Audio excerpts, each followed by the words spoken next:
In simply arising, forms are by nature empty. From what is unborn there manifests what seems to be born. But even as it manifests, nothing whatsoever has been born. From what is unceasing there manifests what seems to cease. But there is no cessation. These are illusory expressions of emptiness. Even with abiding, there is nothing that abides. There is no basis on which anything could abide. Within that context in which there is no coming or going, regardless of what manifests, it never exists as what it seems to be. And so one is reduced to merely labeling it as having no independent nature. Sensory appearances, moreover, arise naturally due to the dynamic energy of awareness, and so their nature is described in a purely symbolic way as one of interdependent connection. Even in the very moment that things seem to arise due to that dynamic energy, they do so without being subject to extremes or divisions, with no question of whether or not something arises. And even dynamic energy is just a symbolic term, with no finite essence whatsoever. So within the context that is never subject to transition or change, nothing strays in the slightest from awakened mind. This is the third section of the precious treasury of the basic space of phenomena, presenting the metaphors for awakened mind. Longchen Robjam. Hey everybody, this is Darren Littlejohn, host of the 12-Step Buddhist Podcast, ad-free since 2008. Yikes. My first podcast was 2005, the Portland Jazz Jams podcast. Welcome to episode 71, Emotional Surrender, How to Be Non-Toxic, and continuing with Practices of a Bodhisattva, number 28. If Shravakas and Pratyeka Buddhas who strive for their benefit alone expend effort as if to extinguish a fire burning on their heads, then for the benefit of all beings to cultivate joyous effort, the wellspring of positive qualities is the practice of a bodhisattva. The first line refers to the sutra vehicle, the Hinayana, or early teachings, lesser in scope, in that they pertain to the individual. The individual seeks to liberate oneself for the sake of oneself, the freedom of suffering for oneself. And this view is the beginning of the Buddhist path. It is not the only view of the Buddhist path. But if you talk to a lot of people, they kind of think it is. Well, they're wrong. And it's not. I have a lot of education in Buddhism, going back to college, going back to my early 20s. I don't know why people say such ignorant things, but a lot of people will say things to me like, I don't have a teacher. I follow the words of the Buddha. And don't get me started. So the point being in this one, it's kind of this. I'm looking for the deeper meaning of this one, which is usually pretty obvious to me. But the main point: if the sutra vehicle karma that is generated, if the karma of him doing this so I don't suffer, all right. If the karma generated from that is, as they say, and even in Zen teachings also practices, if you swallowed a hot iron ball, or if there's a fire in your head, same principle. If those who are only practicing for themselves, who expend this unbelievable awareness of the limitation of time, the squandering and the waste and the absolute unbelievable delusion of suffering that is the cyclic existence known obviously as samsara. And this delusion, the core and the root of the suffering is this delusion that there is a me and there's the rest of the universe. And yet you can pound those words into our head for decades, years. You can grind your intellectual brain against the stone of, reading the sutras. And you might not get it. It might take a very long time to erode through, and just think of it in terms of time infinite karma. To erode, to neutralize or to purify, such as in the Vajrasattva practice. This is a different thing. It's not the sutra basis. So the point of the teaching here, it's pretty clear and simple. If we work not just for ourselves, but for the benefit of all beings, this is the way to cultivate joyous effort. In other words, if we don't have the effort for expanding a real understanding, our true understanding of our interconnectivity, and not just the emptiness of all phenomena, but the reality of the heart space. I mean, how do we not, there's no way to, evacuate the heart space, the heart center, that little subtle tone, that little subtle sound, that emptiness with the vibration, a reflection, a manifestation. Just listen. Have an inhale. Fill up like a balloon. Fill up a little bit more. Feel it open the back of the throat. Exhale like a balloon in a relaxed way. Pause in the exhale as if you're just going to linger there like a balloon on warm air. Notice nothing. Nothing isn't in another location or in another place. This is nothing. This is nothing. You got to notice nothing. The mind and the mental determination and the focus and the awareness and the explanation of the teachings, the instructions to follow, the commitment to the dedication. I will apply myself to this path for the rest of my life with the effort that I can muster. And the practice of Bodhisattva is to take into account also the earlier vehicle, the lesser scope, the individual scope, to say, yeah, I'm going to take that view of the far. I'll fill into a burning ring of fire. I'll see you're practicing like your head's on fire, and I'll raise it to all beings. This is the Bodhisattva attitude. And, in the deeper meaning of this is the secret key to unlock joy and to make the work joyous. How can it be joyous if I'm just me sitting there in a fucking vacuum? Gee, great. I can be by myself in a cave and just float in space and be in an empty state of shunyata. But that's not the whole program, And, if you're not careful in some of this stuff and you don't follow, if you don't follow the right people and the right teachers, and the teachers who have some clarity and some lineages who have some, hundreds of years of clarity and respect and such, and masters and lineage holders of these, masters who are lineage holders, and then you can get a little bit more glimpse, a little bit more open, a little bit more comprehensive, a macro vision, a wider, deeper view.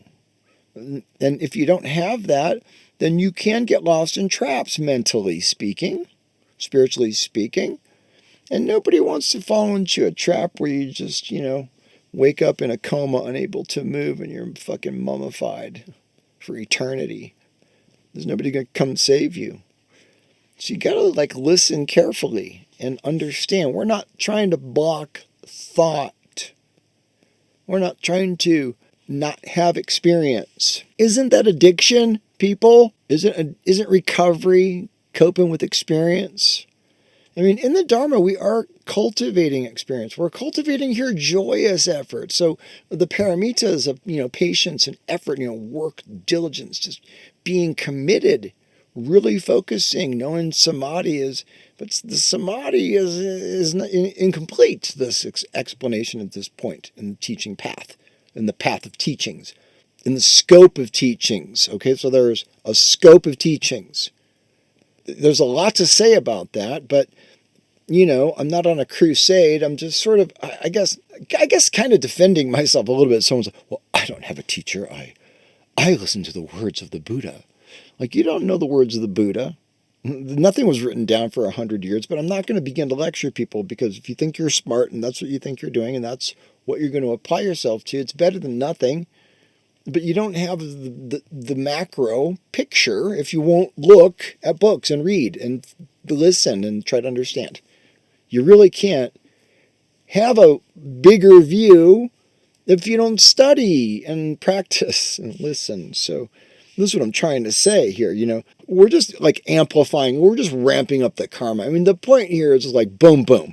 And this is a 1-2 punch with the teaching. It's saying to us, look, if even if you're just a jackass who's self-centered, who's practicing for the sake of ending your own suffering, you give not two fucks about anybody else, but you're doing it with massive diligence, like hardcore, like committed, like not thinking that samsara is real ever, not buying into or getting sucked into toxic emotions ever, right? And this is the emotional surrender leading us into this segue. If we're trying to cultivate joyous effort, we understand that this is the wellspring of all of the positive qualities, and is the practice of a bodhisattva. So the treasure in there is that practicing for all beings is the key to cultivate positive qualities. To do this with joyous effort, with compassionate effort, is the path. These are the instructions. We can talk about the Bodhisattva path all day. This is what we've been doing for 28 sessions here. How does it relate to our emotional experience as people in recovery? Well, I don't know about you, but I'm an empath and live with the shame core of feeling too much, which makes other people feel uncomfortable. Also a shame core of thinking too much, which makes other people feel disturbed. And not being emotionally, intellectually, or spiritually guided. There's really not too much chance, not having modeling for emotional quality, these emotional qualities. There wasn't any joy expressed in the home. It was either rage or some kind of weird mania or something, or some depression, or etc. Not going on about my own problem. I'm just saying, this is the emotional context. This is, learning through adverse childhood experiences, the super high ACE score, which I've written about extensively. You can read it. It's all over the net, but most people don't want to read it. Most people don't want to know that. Most people don't want to look into ACEs. Doctors don't want to know it. Clinicians don't want to deal with it. It's very difficult. People in recovery, it's very difficult. There's a reason why so much mental illness and so much dysfunction and so much institutional, sufferings, causes of suffering are institutionalized, is because we're weak in terms of the courage to face our own pain. We do everything we can on an emotional basis to escape and avoid our own suffering, which perpetuates the cycle of suffering, because what you resist persists, etc. Old school recovery wisdom there. So we don't want to look at it, we don't want to feel it, and we don't want to heal it. And this is part of the institutional error, institutional bias in the field of psychology, psychiatry, and the medical, etc. It's really a human problem. But when you get cracked and you're like, I'm not, I'm done doing crack, I'm down on the ground, I got nowhere to go, I can't live a two-dimensional existence, I've got to try to get clean and sober, I got to give it up and get free somehow. You become more willing there to let a little crack, in the window occur, for you to see some reality. This qualifies you as a good candidate for practicing Dharma and achieving liberation, because you have a deep understanding of the suffering that's required to get clarity, to know, to even begin to look at it. And even though we're told, even though we listen to teachings, we read books, we meditate, we go to retreats, we can be practitioners for many years and be clueless, completely deluding ourselves. So sometimes, a teacher can crack it open for us. Sometimes life cracks it open for us. We can see for a moment, this is the suffering, and we have to face the dragon or let it kill us, I guess. You're either going to give in and cave and lay down, or you're going to face it like a champ. Open up. Let yourself not resist. If it's too much, and it's a lot for a lot of us to have a little emotion is a lot. I mean, maybe showing it caused a kick in the face as a child. Maybe showing it too much, made the teachers in school or other kids uncomfortable. Maybe it was a sign of weakness. Maybe those scars are still there, and they are in the brain circuitry. We learn what we learn, and we learn how to learn it, and we keep perpetuating the cycle. So we can be free of the toxic emotional cycle of toxic emotions, however you want to say it. We can be free of this if we let go and understand that at that point, or say that understanding of opening and floating in pure space with really just your heart awareness. I mean, let's try that for a moment. It's a Bodhisattva path. We're in a context of trying to open our hearts to understand our own suffering so that we can benefit ourselves, yes, and others, yes, and find that work, that diligence to bring us to that joy and that experience of expansiveness and interconnectedness. And the joy of giving and being generous, because it's the manifestation of the truth. It's not because it's some bullshit positive thinking hype you're trying to give yourself, right? So we can try to inhale. We know where we're going, inner space on the exhale.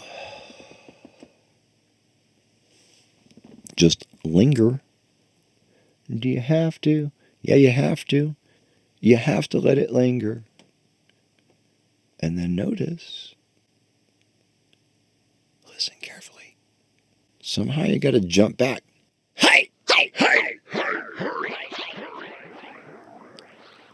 In the Zen program, I remember being in Dallas in 94, and Ruben Habito, the Zen master there, also professor of Asian Studies at Southern Methodist University at the time, he said to me, "Hey, who are you?"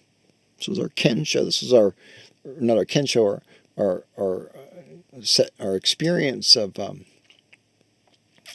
is our Daison, the Daison experience, teacher-student transmission, where he says, "Hey, who are you?" That was a really long time ago. If you really kind of get a context of teachings, there wasn't much then, but I have it now. Try to understand this idea and this notion of seeing ourselves as separate, seeing ourselves as the only one. It's just a shallow chamber of infinite suffering.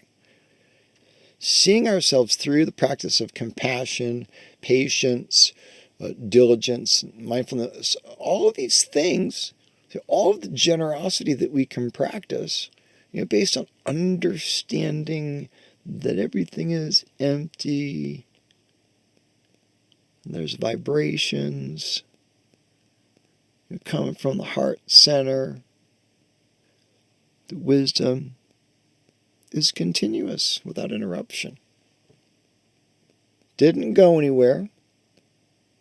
They used to say in AA, if you look for God and you couldn't find him, it's not because he moved, it's because you did. And in a sense, this base is always, it's non-movable. No birth, no death. And yet, no end to birth and death, because we're in samsara, but we're in samsara, which is in a base of emptiness. Sentient beings are numberless. I vow to save them all. This, indeed, is a Bodhisattva practice. And the key and the opportunity for opening up to emotional surrender and to cease creating emotional toxicity. So for us to be the kind of person that's, radiating joyous effort and compassion, practicing patience, as we discussed in the last show, working with our self-compassion, working with our understanding and our awareness, our knowledge of our own suffering so that we can connect to other beings. This is the way to eradicate, to cut at the root, the emotional toxicity, the vibration emanating from our past traumas. This vibration just gets dissolved as we emanate another vibration. And Is that the solution you're looking for? How do I heal my emotional toxicity, which was given to me by others? Well, as a Buddhist, I understand that's the karma that I attracted to me like a magnet with like 80 trillion iron fragments and little particles. Those are all my karmas. I can't help but bring them with me. Seems like it's someone else, but I can take responsibility for it. And understand that the suffering is the suffering is the suffering. It's pervasive. It's for everyone. We all die. We're all born. It's traumatic to be born. So working with these principles is the way to be emotionally free, to understand on a basic level that we all suffer and that we're all and that we are within ourselves worthy. Primarily, this is going back into that single scope, that Hinayana, that individual focus. Yes, for me, my self-compassion. Yes, for me, I'm worthy of the road to enlightenment. Yes, I'm worthy of the joyous experience of being free of suffering and its causes. Yes, I can do it. Yes, I'm committed. I'm doing it. I'm doing it with a Sangha. I'm doing it with teachings. I'm doing it with a path, with instructions. I'm devoted to this. This is the freedom. This is the Bodhisattva path, and concepts and principles of every path. We have to apply ourselves. We have to understand what we're doing, why we're doing it, apply ourselves to get results.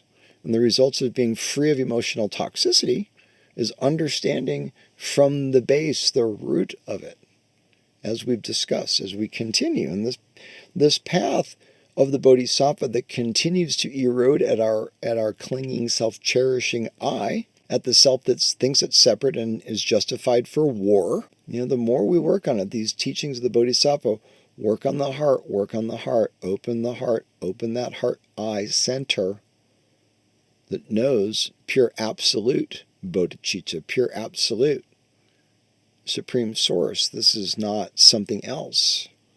This is who we are. Every second that we waste, it's a dang shame. Well, listen, happy holidays. Drop over to podcast.compassionaterecovery.us.